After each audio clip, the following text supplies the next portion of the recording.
Qumilov adlı bir mütəfəkkir var, bəlkə də onun adını eşitmişsiniz.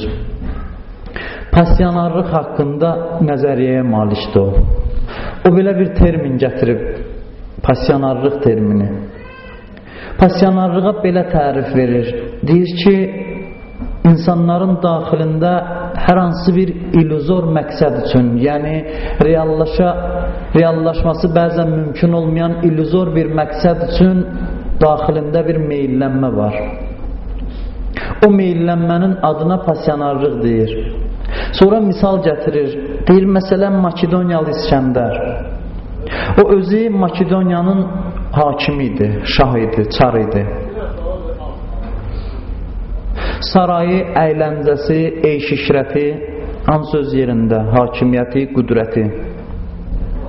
İntellektual yöndə də onun ustadı Aristotel olub. Orada da belə bir ustadı var. Bütün qüdrət bunun ixtiyarında, bunun əlində. Sual verir ki, niyə görə bu insan buna qane olmadı? Getdi Yunanistanı, sonra Əhəmənləri, Əhəməni dövlətini, Orta Asiyanı, Hindistanı işğal altına aldı. Suallar verir, deyir, bəlkə Makedoniyalıların maddi vəziyyəti buna vadar elədi. Sonra deyir, cavab verir ki, xeyr. Heç o cəmaat varlanmaq tələb eləmirdilər və döyüşlərə də çox həvəssiz gedirdilər. Getdi Yunanistanı işğal elədi. Oradan getdi Kiçik Asiyaya. Ondan sonra yavaş-yavaş işğal eləmə genişləndirdi. Suriyanı, Misiri işğal elədi. Qavqamel döyüşü baş verdi, Daranı məğlub elədi. İrana hakim oldu. O ilə də dayanmadı, indiki Əfqanistan ərazilərini, sonra getdi Hindistanı işğal elədi. Bir şəhərə gəlmişdilər, çatmışdılar. Qoşunu döyüşmək istəmirdi. Məsləhət verirdilər ki, axı bizim nəyimizə lazım bu Hindistan? Bizim heç bir ehtiyacımız yoxdur. Bu qədər susuzluqdan, aclıqdan həlak oluruq, ölürük, bu qədər əziyyət çəkirik. Gördü ki, şəhəri almağa həvəssizdir əskərləri, bir dənə nərdivan düzəltdirdi, özü çıxdı qalanın başına, atlandı şəhərin içinə. Onu yaraladılar. Düşmən şəhərin içinə tək girdi, ondan sonra qoşunu da ürəkləndi, gördü ki, şah təhlükədədir, getdilər onu xilas eləməyə. Orada ağır yaralandı, qayıtdı, gəldi.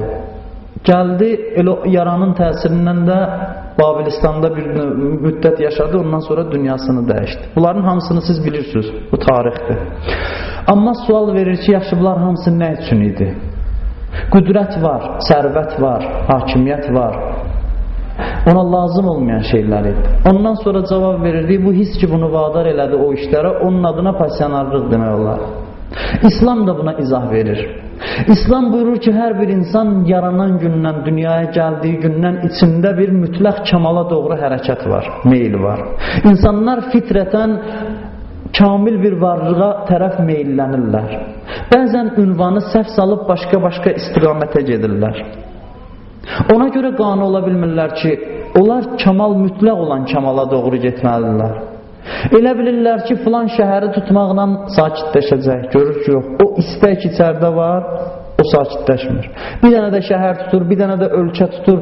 Görür ki, yox, bu ondan qane olmur. İslam deyir ki, o içərdə olan yanğının hamısını, bütün dünyanın hamısı söndürə bilməz. Dünya onun qiyməti deyil.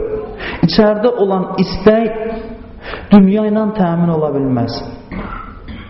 Onun təmin olunduğu yer dünya deyil.